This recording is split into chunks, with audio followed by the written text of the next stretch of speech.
l'idée des cours particuliers parce que donc elles sont que deux. Donc Mhm. clairement, c'est pas des élèves qui sont vraiment en difficulté totale. Je pense que c'est juste parce que en classe ils sont 30 ou 35 et que le prof peut pas s'occuper d'elles comme moi je peux parce qu'elles sont que deux.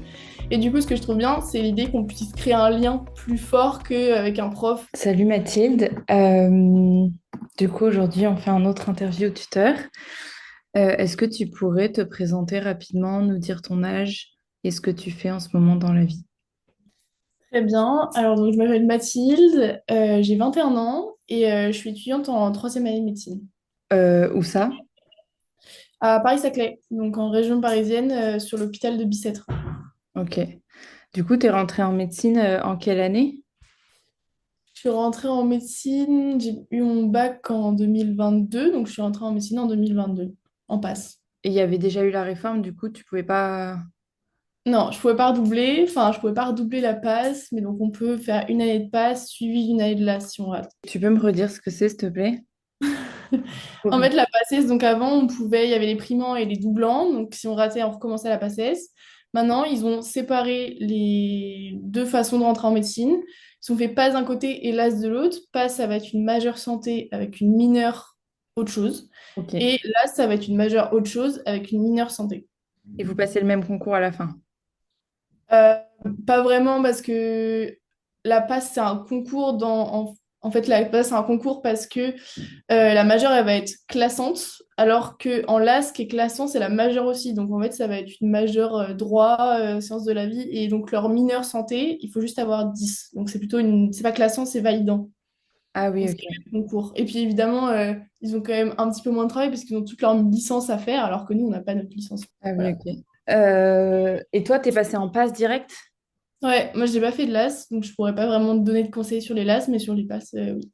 Et c'est un numerus clausus aussi? Enfin, c'est un chiffre, enfin, c'est un nombre de personnes qui doit passer en gros? Ou... Ouais. Ils ont enlevé le numerus clausus, ils ont appelé ça un numerus apertus. Ok. En gros, avant, il y avait vraiment une restriction. Maintenant, ils ont ouvert au nombre de places maximum qu'une fac peut avoir. Donc, ça a pu augmenter un peu dans certaines facs. Dans d'autres, c'était déjà saturé. Donc, en fait, on n'a pas vraiment vu de différence. Donc, c'est toujours à peu près la même chose. En vrai, c'est généralement 20% de chance en médecine Ok. et un peu plus selon sur ce qu'on... Ok. Et toi, c'était combien de personnes prises? 110 pour 500. Ok. Ce qui est pas mal, honnêtement. Ouais. Je recommande Paris-Saclay pour ça. Ok. Ah oui, c'est pour ça que tu as choisi Paris-Saclay? Entre autres, il y a pas mal de choses qui rentrent en jeu. Bah, il y a la localisation de la fac, il y a aussi le numerus apertus, c'est vrai, et il y a le fait qu'à Paris-Saclay, c'est très axé physique. Et moi, ça me faisait peur, mais en même temps, je savais que j'étais assez bonne dans les matières scientifiques, plus que dans les matières à par cœur. Donc, j'ai choisi ça. Ok. Ok, trop bien. Et en fait, du coup, ils ont un nombre prédéfini. Ils acceptent plus tout le monde comme avant à la fac. Enfin, en gros, là, c'est 500. Il y avait 500 personnes et c'est tous les ans, il y a 500 personnes, il n'y a pas plus. Non, bah ça, c'est Parcoursup. Ah oui, ok. Ah oui, donc Ouais. ça change aussi par rapport à avant, du coup. Moi, Ok, je pense pas trop de que sélection. ça dépend les facs. Je pense que l'admission en passe, elle est plus facile que certaines licences comme, je sais pas, le droit à ça, c'est beaucoup plus compliqué que les passes. Après, ça dépend quelle fac on demande. C'est sûr que si on demande Paris-Cité, qui est une fac vraiment costaud, ça va être plus compliqué d'être pris, mais c'est une sélection, certes. On est en liste d'attente très souvent, mais on finit quand même par être pris, quoi. Ok. En gros, Toi, tu avais été en liste d'attente pendant longtemps? pour longtemps, pendant super longtemps. J'ai été prise fin juillet, je crois. Donc Ah j'étais même à la phase après Parcoursup. Enfin, je commençais à perdre espoir et bon, c'est Parcoursup, hein, des fois c'est pas forcément juste, on sait pas trop, mais j'ai quand même été prise dans. J'avais dû demander 10 passes, j'avais dû être prise dans les 8. Ah oui, ok. Et toutes, tu as eu la réponse Non, ça dépendait desquelles, mais je voulais vraiment Paris-Saclay. ok. Et Mm. celle-là, tu as eu fin juillet. Ouais, Ok. Ah ouais, ok. pas perdre espoir. Ouais. Et enfin, les réponses, ça peut aller jusqu'à quand? Enfin, dans ta fac, en l'occurrence, c'était... Je pense que c'est assez général, ça peut aller jusqu'à fin août. Ah ouais, ok. C'est juste que Parcoursup ferme mi-juillet et qu'après, on n'a plus accès à nos rangs de classement et on a juste accès à si on a une réponse positive ou pas. Ah oui, ok. Mais je pense que même, je sais que j'ai une amie qui avait eu une proposition ouais, le 30 août, un truc comme ça.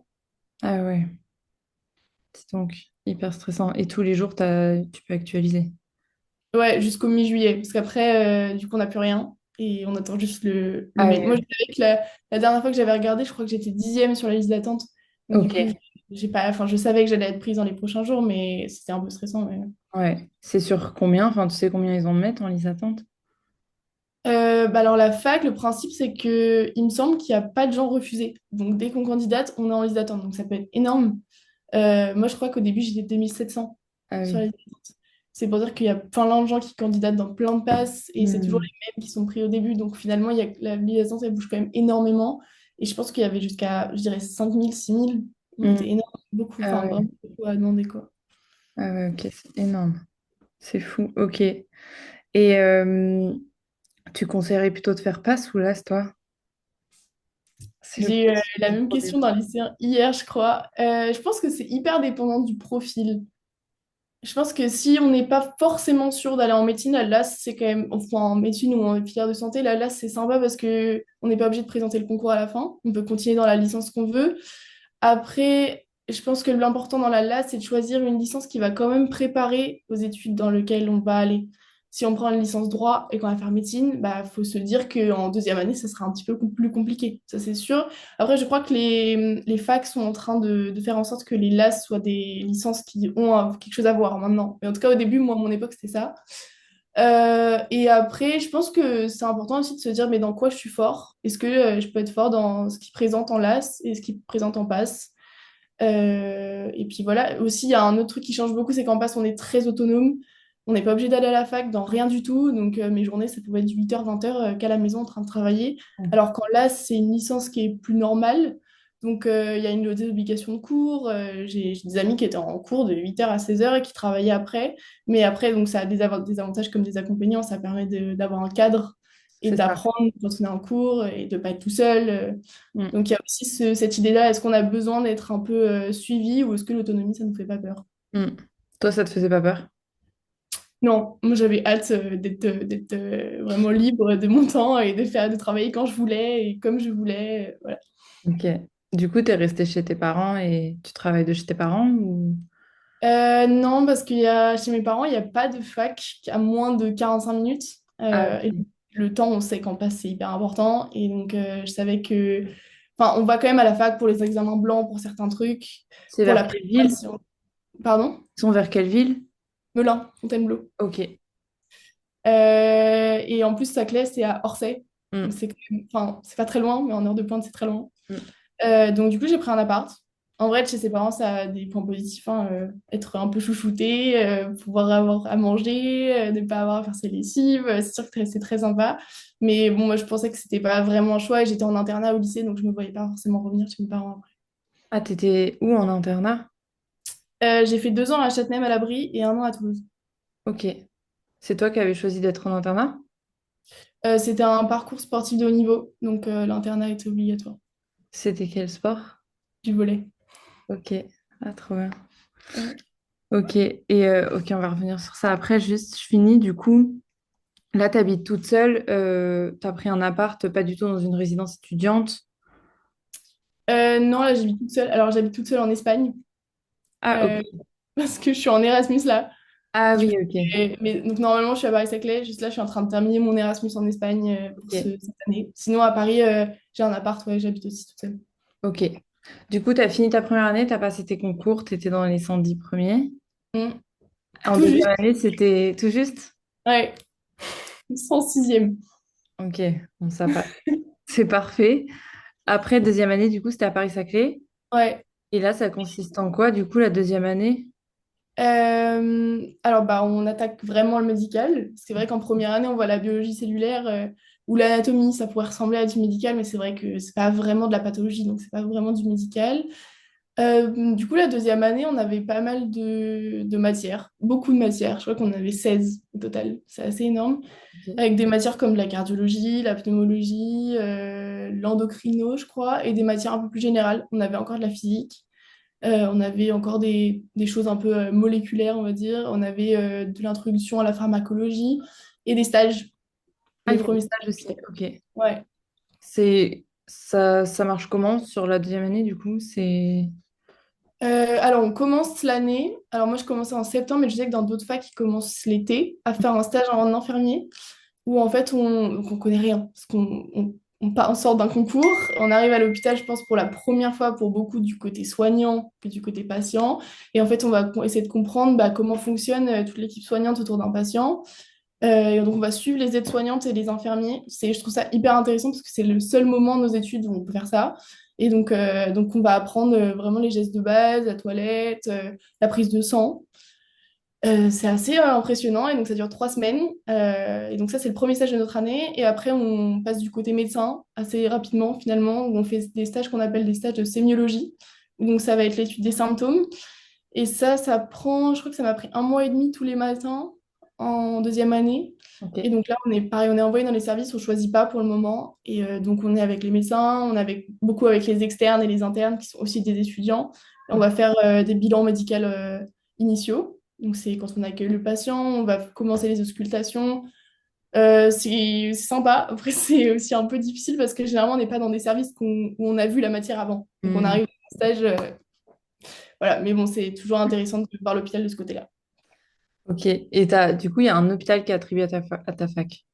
Ouais, on en a plusieurs. C'est tout la PHP Sud, donc Ok. c'est Bicêtre. On est beaucoup à Bicêtre. On a Ok. Béclair à Clamart aussi. On a Paul Brousse à Villejuif. On a l'Institut Gustave Roussy, qui est l'Institut européen de cancer à Villejuif. Ok. Et après, il y en a d'autres qui sont conventionnés, mais on est rarement là-bas, mais Ok. qui sont aussi en région parisienne. Ok. Du coup, tu as 3 semaines de stage. Après, tu as tous les matins stage et tous les après-midi cours. 3 semaines de stage, ensuite on est beaucoup en cours et à des moments on peut avoir 2 semaines sur un premier stage de sémiologie tous les matins. Ok. Et en avril, je crois qu'on a 1 mois de tous les matins de stage aussi. Mais la plupart du temps, la deuxième année, c'est quand même beaucoup de cours, hein. Ok. Et Comme la en troisième année troisième? d'ailleurs. Ok. Ah, c'est pareil, la troisième? La troisième, alors donc moi je l'ai fait en Espagne, mais généralement c'est de janvier à avril, ils sont en stage tous les matins. Et ils ont quelques vendredis dans l'année où ils sont en radiologie pour Ok. avoir une introduction, mais sinon le reste du temps c'est les cours. Et c'est à partir de la quatrième année où on passe externe, où là on fait 6 semaines de stage et 6 semaines de cours, donc c'est un peu comme de l'alternance finalement. Et ça on fait ça pendant 3 ans. Ok. C'est pas matin, après-midi externe. Alors avant c'était le cas, Ouais. sauf que bah, il y a des soins qui arrivent que l'après-midi. Et Ok. donc en fait en étant que le matin, on voyait pas ces soins-là, et en plus ça met moins bien dans le service. Enfin, Mm. on est quand même un peu entre les deux. Après du coup là ça rend difficile de travailler les cours quand on est en stage. Mais bon. Ouais, c'est ça. Ok. Mm. Parce que du coup, les partiels, ça se passe comment en deuxième et troisième année? On a 2 sessions de partiel, un en janvier, merci les vacances de Noël, et un en juin, donc là je suis en partiel. Après au-dessus, alors moi je suis pas hyper renseignée, il me semble qu'il y a 3 sessions de partiel parce qu'on a 3 périodes. Mais alors je ne saurais pas dire exactement en externat comment ça marche. Ok. Ok, En tout ça cas, c'est marche. sur les gros référentiels. Alors je sais pas si j'en ai un ici. Ils sont là. Sur les gros référentiels à partir de la quatrième année, voire à la fin de la troisième année, qu'on a comme ça là. Ouais. C'est le collège et donc on prépare le concours de sixième année à partir de moi à partir de maintenant, mais généralement à partir de la quatrième année. Ok, pourquoi toi, à partir de maintenant? En fait, ils ont avancé le concours il y a quelques années. Ils le mettaient en fin de sixième année. Maintenant, il est en début de sixième année. Ah Donc, oui. ça nous enlève quand même pas mal de temps pour réviser. Et donc, il y a beaucoup de facs qui ont fait des matières anticipées de Ok. cinquième à quatrième, de quatrième à troisième. Donc là, en fait, c'est des matières anticipées de ma quatrième année. Ok. Ok, ça marche. Et comment ça marche, l'Erasmus? Enfin, du coup, Mais t'as... Ouais, c'est ça. T'as demandé à faire une troisième année en Espagne. ouais, c'est ça. J'avais envie de bouger, j'avais envie de parler une nouvelle langue, parce que j'étais quand même pas très bonne en espagnol. Et c'est hyper intéressant de voir un système de santé dans un autre pays. Donc, on a cette opportunité-là. Je dis pas que c'est facile tous les jours, parce que la médecine, c'est déjà dur en France, donc dans pas sa langue, c'est encore plus compliqué. Mais ouais, en gros, on demande au mois de février de l'an d'avant, je crois, et c'est tout un parcours jusqu'en avril où on est accepté. Et ensuite, il faut qu'on fasse tous les papiers administratifs, etc., pour être pris en août-septembre. Ok. Voilà. Et après, c'est à peu près la même chose qu'en France, en fait. Niveau... Ouais, en vrai, c'est à peu près la même chose. Juste les stages, on est un peu moins autonome. Ok, On est en consultation, donc on n'est pas du tout chez les patients hospitalisés, on est chez les patients qui viennent à l'hôpital pour leur consultation. Donc ok. ça fait quand même moins de pathologies à voir, je trouve. Hmm. Et on est beaucoup avec les seniors, alors qu'en France, on est beaucoup avec les étudiants plus vieux que nous. Donc ça, Hmm. c'est un peu différent. Et généralement, ici, je trouve qu'on a moins de stages qu'en France. D'ailleurs, les Espagnols vont en Erasmus en France pour avoir plus de stages. Ah ouais, C'est bien ok. connu qu'en France, on a pas mal de stages. Sinon, les cours, enfin, franchement, je trouve qu'il y a énormément de ressemblances. Ils ont un concours en sixième année comme nous. Je trouve que ouais, dans l'ensemble, ça me dépayse pas tant, sauf au niveau de la langue, mais en termes de cours, je pense que c'est à peu près pareil. Du coup, tu as tous les noms enfin, des médicaments, c'est peut-être les mêmes mots. C'est, Ok. Les ouais. pathologies, c'est pas du tout pareil, par contre, non? Honnêtement, c'est une langue latine. Ouais, Enfin, la médecine, ça vient du latin. c'est Donc, vrai. finalement, on s'en sort très bien. Je pense Ok. même sans forcément comprendre l'espagnol, on peut comprendre un cours écrit. Après, venir en cours et à l'oral, c'est plus compliqué, mais en termes d'écrit, je pense que c'est pas vraiment un souci. Ça me Ok. faisait vraiment très peur, mais honnêtement, mon niveau d'espagnol n'était pas exceptionnel et je m'en suis sortie. Ok. Donc, Et les partiels en espagnol? tout pareil. Des QCM, Ok. juste ici, ça a point négatif. Ah Donc, oui. c'est pas très rigolo. Mais sinon, ça change pas. En plus, ce qui est bien, c'est que vu que c'est des QCM, on n'a pas besoin d'écrire en espagnol. Et Hmm. que c'est une autre histoire, hein. Hmm. Moi, je dis pas que j'écris très bien en espagnol. Les accents, je les gère pas du tout. Juste, je pense que je peux écrire, mais c'est tout. Et donc, en vrai, ça fait moins peur de se dire qu'on a juste à cocher au lieu de faire des Hmm. phrases. C'est vrai. Et il y a d'autres gens de ta fac qui sont partis avec toi ou t'es partie toute seule? Non, comme j'ai dit, c'est quand même un peu compliqué Ouais. l'Erasmus. Surtout que, donc nous, notre fac, on a quand même donc, ces collèges-là à bosser jusqu'à fin juin. Du coup, en France, ils ont autour de 3 4 mois pour les bosser parce que leurs derniers partiels, eux, sont en mars. Ah Ils en ouais. ont quelques-uns en mars. Ici, c'est normal, donc c'est en juin. Donc en Ok. fait, là, je dois enchaîner tout. Donc c'est pas forcément super facile et super bien fait. Hmm. Et puis, comme j'ai dit, c'est déjà assez difficile en France pour avoir envie de le faire en Espagne. Mais on est quand même quelques-uns ici de Français ou de Belges, enfin en tout cas de francophones. Mais de ma fac, je suis toute seule à être partie ici. Ok. Et les Espagnols, ça va, ils sont assez accueillants.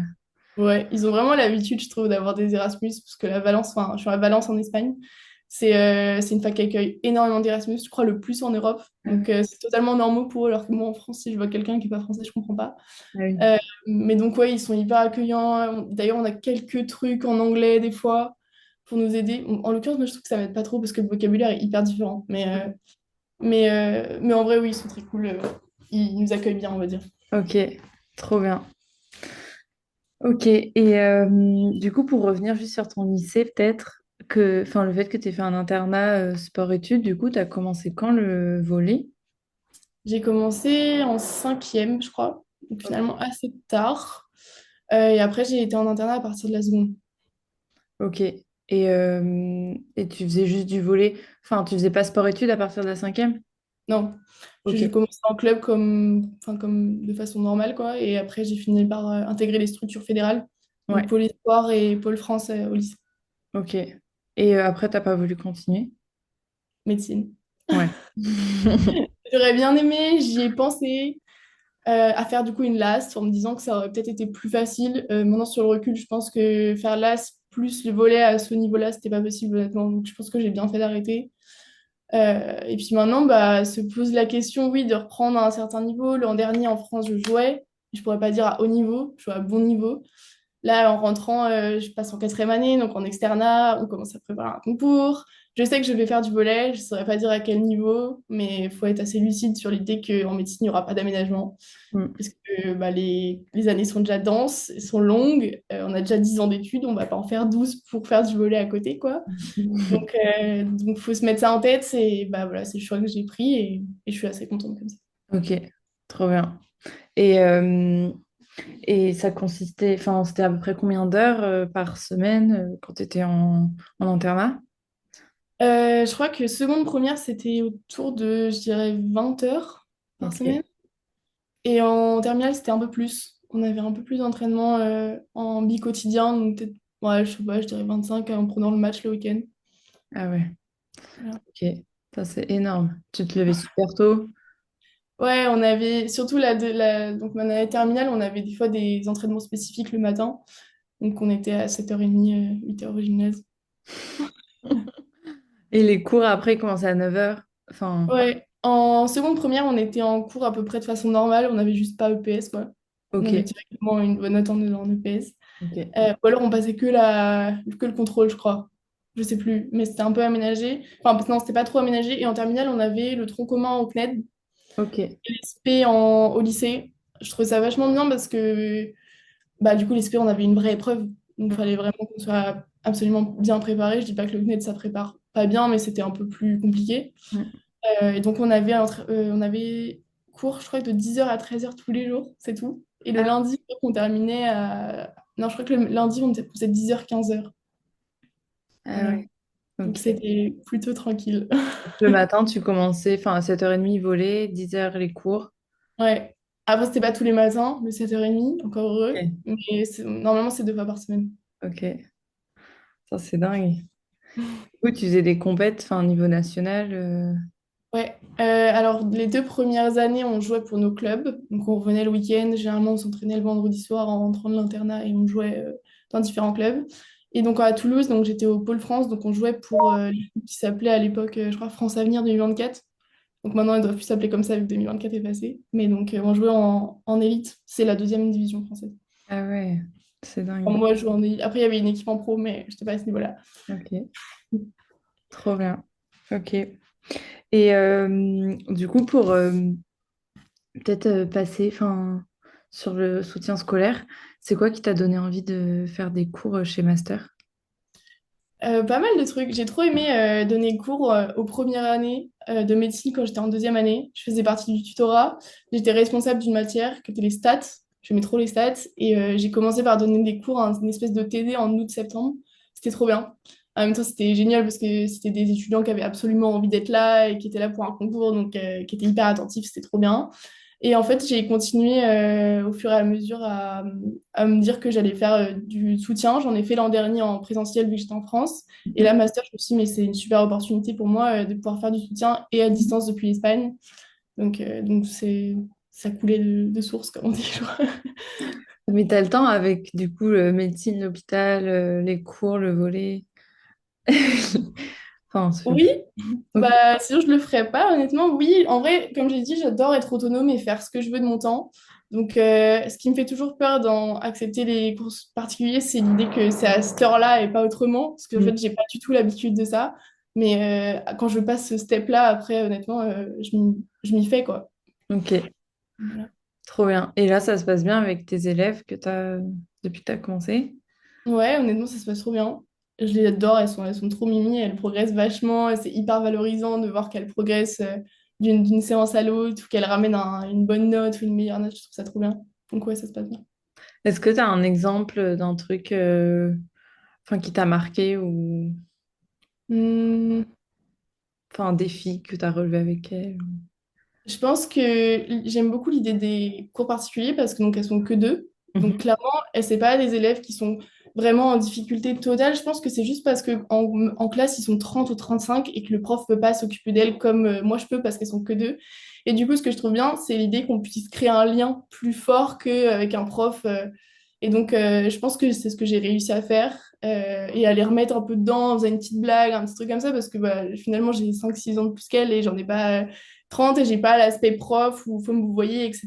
Donc, faire une petite blague, les remettre un peu dedans sur les maths, je trouve ça super cool et je pense que j'ai réussi à faire ça plusieurs fois. Trop bien, Mm. trop chouette. Et du coup, c'est des maths que tu fais avec elle? Ouais. Et tu sais enfin, à quel point elles ont progressé ou pas trop? Je pense que ça dépend des chapitres, ça dépend aussi de ce qu'elles comprenaient à la base. Je pense qu'elles ont progressé sur certains, c'est sûr, parce qu'il y a eu des notes qui ont progressé. Il y en a d'autres où elles ont dû progresser dans leur compréhension, mais le temps de le mettre sur la feuille, de la manière dont le prof veut, c'est toujours plus compliqué. Donc les notes, des fois, ne reflètent pas forcément leur progression. C'est un peu ce que je reproche au système éducatif. Mais donc je pense que ça dépend des matières et ça dépend de comment elles ont progressé aussi au niveau de la rédaction. Est-ce que tu aurais des petits conseils du coup à des collégiens ou lycéens qui sont chez Master ou ailleurs sur un peu les méthodes de travail, comment s'y prendre? Enfin, toi, du coup, comment tu as fait pour réussir et arriver là où tu en es, tu vois? Ok. Je pense que faut s'organiser. C'est Mhm. horrible à dire parce que moi non plus, j'aime pas ça. Mais honnêtement, c'est hyper intéressant, enfin, c'est hyper important d'avoir un recul sur ce qu'on apprend et d'avoir une vision globale. Et il n'y a rien de mieux que de s'organiser pour ça, de voir les différents cours qu'on a face à nous. Ce que je fais beaucoup, qui m'a énormément aidé, c'est de noter les chapitres sur comment je m'en sors. S'il y en a un, où je pense par exemple au bac ou au brevet, on doit avoir 10 ou 15 chapitres en maths. Il y en a un, je vais le noter 3 sur 10 parce que je sais que vraiment je suis en galère. L'autre, je suis à 9 sur 10. C'est vraiment facile à faire et ça permet de cibler les révisions et de s'en sortir beaucoup mieux après, je pense. Hmm. Et quand tu dis organiser, tu parles de faire un planning, Alors, ça dépend à quel niveau, je pense. Oui, il y a un planning à partir d'un certain niveau, mais je pense que c'est noter ce qu'on fait à Ok. chaque fois. Noter si on s'est entraîné sur ce chapitre-là, qu'on a fait 4 exercices, bah, voir si enfin, si on s'en est sorti, si on a eu des difficultés, pour que bah, si vous reprenez une semaine après, un mois après, vous sachiez où est-ce que vous en êtes, quoi. Hmm. Mhm. Ok. Là, et sinon, de ne pas hésiter à poser des questions. Je sais que c'est compliqué en cours, quitte à aller voir le prof à la fin du cours. Enfin, si c'est un bon prof, il dira pas que la question est nulle, justement, il vous répondra. Et puis, on s'en fiche au pire de paraître nul. C'est pas grave, parce qu'à la fin, on va s'en sortir. Donc c'est important de poser des questions. Et à tout âge, hein. Au mien aussi, d'ailleurs. Hmm. C'est vrai, je suis d'accord. Ok. Et toi, tu penses, est-ce qu'il y a un truc que tu as en toi qui t'a permis d'arriver là où t'en es aujourd'hui? Ça peut être une qualité, ça peut être quelque Euh, chose que tu fais ou la que discipline, je la pense. discipline. Ouais. Je pense que ça m'a aidé le volet dans la discipline, de se lever tous les matins à 7 heures des fois et devoir aller à l'entraînement, même si on a un peu mal quelque part, même si on a autre chose à faire. Je pense que ça m'a appris la discipline, c'est sûr. Donc en première année, c'était important de l'avoir, cette discipline, même quand on ne voyait pas le bout du tunnel. Hmm. Et des fois, bah, pas trop réfléchir en fait. Hmm. Juste continuer dans cette idée, bah, je dois faire ça, donc je le fais. Ok. On réfléchira un peu après. En tout cas, la première année, si on commence vraiment à réfléchir, je pense que c'est un petit peu compliqué en termes de but. On ne voit plus le but, on est enfermé dans nos cours. C'est vrai que c'est un peu compliqué, donc continuer à travailler. Ouais, C'est quoi. trop bien. Et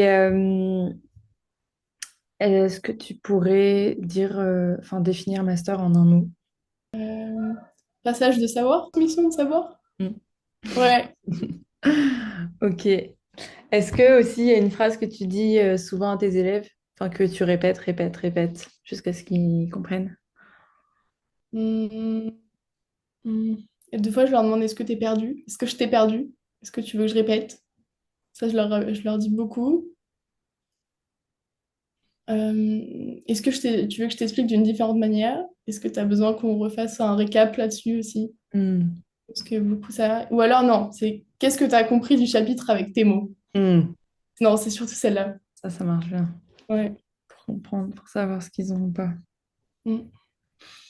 Ok. Et peut-être dernière chose, est-ce que tu aurais un conseil à donner aux parents de tes élèves, enfin, ou parents de collégiens ou lycéens en général? Je pense que le plus important, c'est d'accompagner. Parce que des fois, on a l'impression que tout est face à nous. Mhm. Les cours, l'administration, Hmm. c'est compliqué, tout s'enchaîne. Et c'est important d'avoir des gens de notre côté. Donc, je pense que d'accompagner. Aussi d'essayer de comprendre les difficultés. Comme j'ai dit, des fois, le prof, il va noter très bien selon lui, mais donc ça ne représente pas forcément ce que l'élève a pu comprendre, a pu retenir, etc. Donc d'en parler avec son enfant et ouais, d'accompagner sans forcément juger. Je pense que c'est important aussi. Chacun a ses difficultés. Des fois, c'est compliqué de se mettre à la place de l'autre et de comprendre sa difficulté parce que nous, on l'a pas eu, mais inversement aussi. Donc voilà. Trop bien, trop cool. Bah, merci beaucoup.